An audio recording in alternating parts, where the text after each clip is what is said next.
حبیبہ کا اپنے باپ کو بستر پر نہ بٹھانا۔ المؤمنین حضرت حبیبہ رضی اللہ عنہا حضور اقدس صلی اللہ علیہ وآلہ وسلم سے پہلے عبداللہ بن جحش کے نکاح میں تھی۔ دونوں خاوند بیوی ساتھ ہی مسلمان ہوئے اور حبشہ کی ہجرت بھی اکٹھے ہی کی۔ وہاں جا کر خاوند مرتد ہو گیا اور اسے حالت ارتداد میں انتقال کیا۔ حضرت حبیبہ نے یہ بیوگی کا زمانہ حبشہ ہی میں گزارا۔ حضور اقدس نے وہی نکاح کا پیام بھیجا اور حبشہ کے بادشاہ کی معرفت نکاح ہوا۔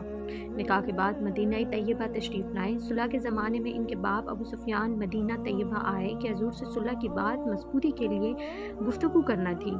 بیٹی سے ملنے گئے، وہاں بستر بچھا ہوا تھا۔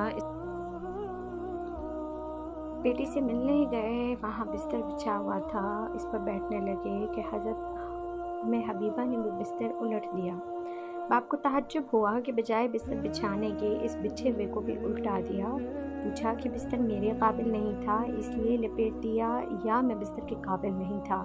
حضرت حبیبہ نے فرمایا کہ اللہ کے پاک اور پیارے رسول کا بستر ہے اور تم بے وجہ مشرک ہونے کے ناپاک ہو، اس پر کیسے بٹھا سکتی ہوں؟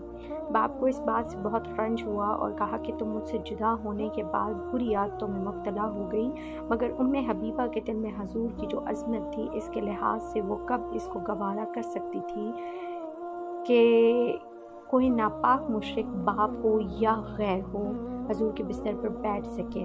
ایک مرتبہ حضور سے چاشت کی 12 رکعتوں کی فضیلت سنی تو ہمیشہ ان کو پابندی سے نبھا دیا کہ والد ابو سفیان بعد میں مسلمان ہو گئے تھے۔